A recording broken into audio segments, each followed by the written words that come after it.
the new and improved the NORTIV 8 budget shoes. So those are a little bit on the heavy side, but that's for a good reason. They give you a lot of protection for your feet, and they're also kind of heavy weights when it comes to the weight of the shoes themselves. So if you are looking for shoes that are pretty heavy, great for winter, and give you a lot of protection, plus padded on the inside and feel good, this is the shoe for you. You can see they got the padded protection going just all around, so your feet feels really good in here. Now, these shoes sport a few interesting things to them, particularly the style themselves.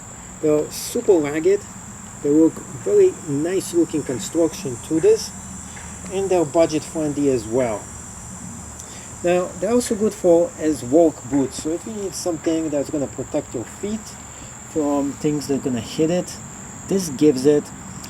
It's not a steel toe, but it is almost the next best thing to this. It gives you a lot of protection in case something hits it. So how much beating can it take? Well, we have here something to demo this, and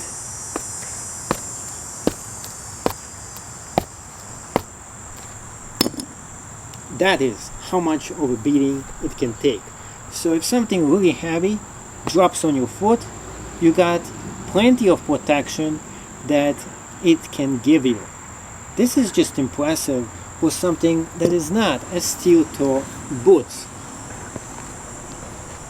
And it also has protection on the back as well, right here too.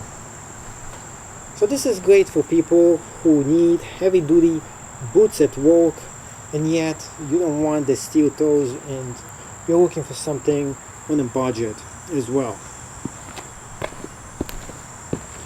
It gives you a lot of freedom of movement over here.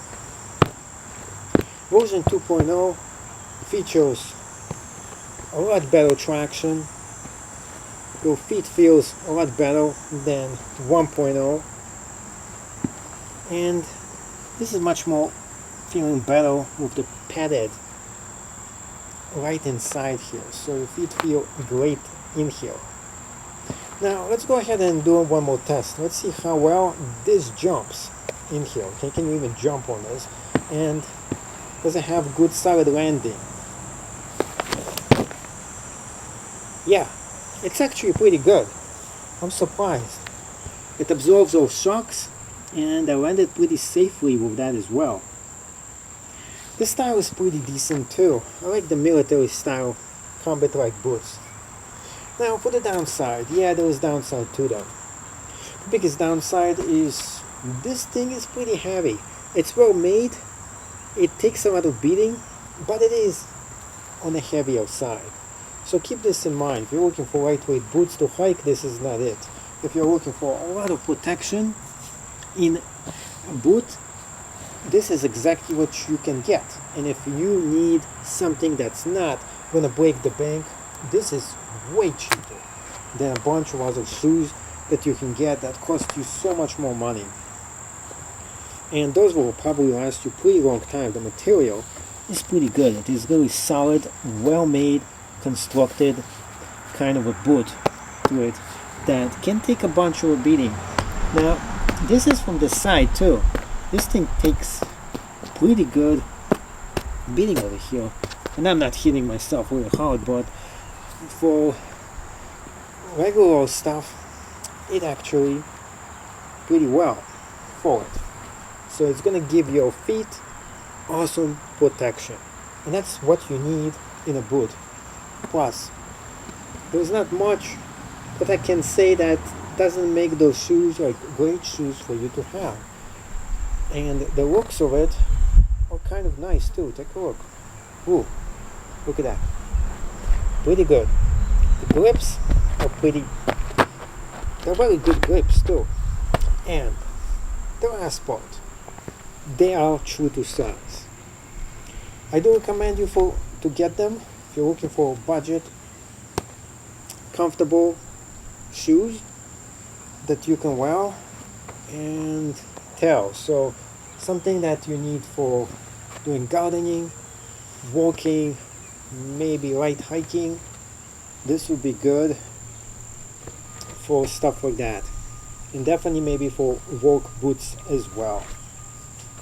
If you want to make these tighter, you just have to take this string right here and tuck them underneath, pull them a little tighter, and if they fit your foot good, then you can go ahead and tie it. That is so much better, and you can even double knot it if you want, which I usually do.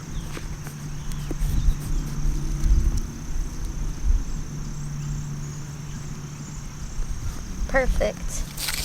That is so much better, and the same goes for this one. It's a little loose.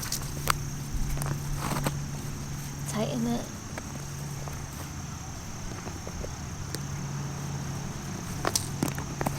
And you can put them into these little hooks right here.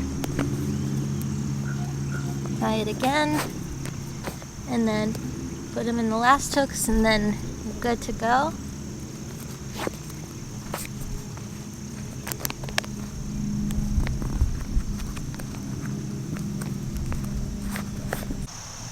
So now we are going to test it on this log and see how sturdy it is.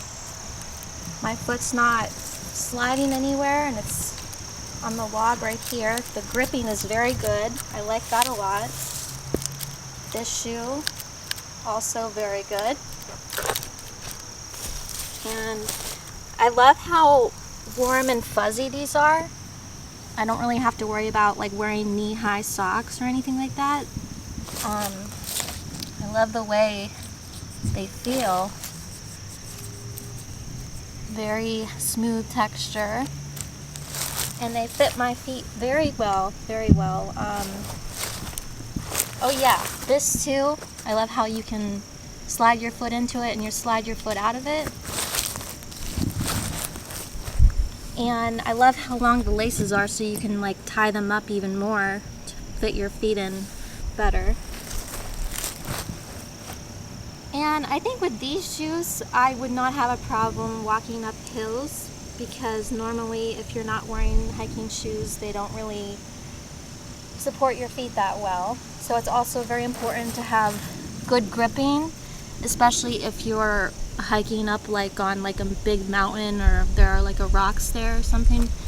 So I would definitely recommend these.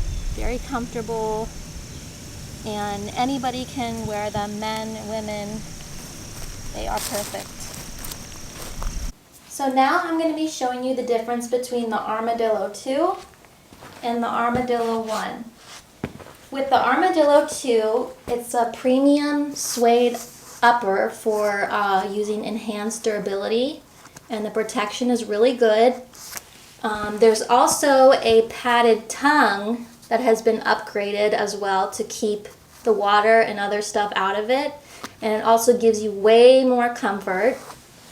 And there's also an improved arch support insole that's designed for better shock absorption, comfort, and also stability. And this one by far I like this one a lot more than one. It just fits my foot a lot better. I feel a lot more sturdy and like safer in this, and it's a lot more comfortable. So I definitely recommend that if you have the Armadillo 1, you should definitely upgrade it up to the Armadillo 2.